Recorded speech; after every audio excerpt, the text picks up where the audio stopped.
इस बार का एरिया का परफॉर्मेंस बड़ी ही विपरीत और कठिन परिस्थितियों में अच्छा ही रहा है। पिछले साल हम लोग 23,83,324 टन कोयले का उत्पादन किए थे, जो इस साल हम लोग 24,01,458 कोयले का उत्पादन किए हैं। इस साल बारिश बहुत ही रिकॉर्ड बारिश रही, जिसके कारण हमारा उत्पादन बहुत ही प्रभावित हुआ। लेकिन इसके बावजूद हम लोगों के सभी हितधारकों ने मिलकर, हमारे कामगार, श्रम संगठन और अन्य हितधारक और हमारे अधिकारियों ने जी तोड़ मेहनत करके इस एरिया का टारगेट, पिछले जो अचीवमेंट था लास्ट ईयर का, उससे ज़्यादा उत्पादन किया कोयले का। इसी तरह से ओबी में भी जो ओबी का निष्कासन था वो 36,20,585 था पिछले वर्ष का। जो इस वित्तीय वर्ष में जो बीत गया है उसमें 39,36,072 क्यूबिक मीटर ओबी का निष्कासन किए हैं। तो इस तरह से इसमें भी 8.71% की ग्रोथ है। और जो कोयले का प्रेषण है, डिस्पैच जिसको बोलते हैं, उसमें तो बहुत ही अच्छा परफॉर्मेंस एरिया का रहा।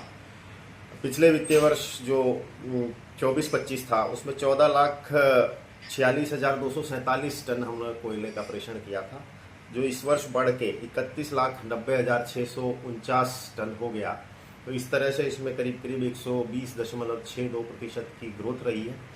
तो ये सभी हम लोगों के बहुत ही सौहार्दपूर्ण वातावरण में काम करने का नतीजा है कि हम लोगों ने सब ने मिल के, एकजुट होके इस कंपनी के लिए, इस एरिया के लिए बहुत मेहनत करके हम लोगों ने इस अचीवमेंट को प्राप्त किया है, जिसके लिए मैं सभी को तहे दिल से धन्यवाद देता हूं।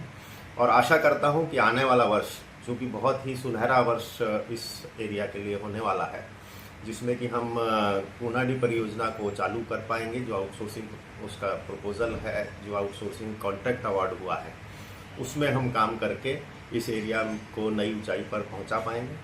यही सब आशाएं हैं। और अब अपेक्षा है कि जिस तरह से सहयोग अभी मिलता रहा है, उसी तरह का सहयोग हमको मिलता रहेगा और ये एरिया निरंतर उत्तरोत्तर उन्नति के पथ पर अग्रसर रहेगा।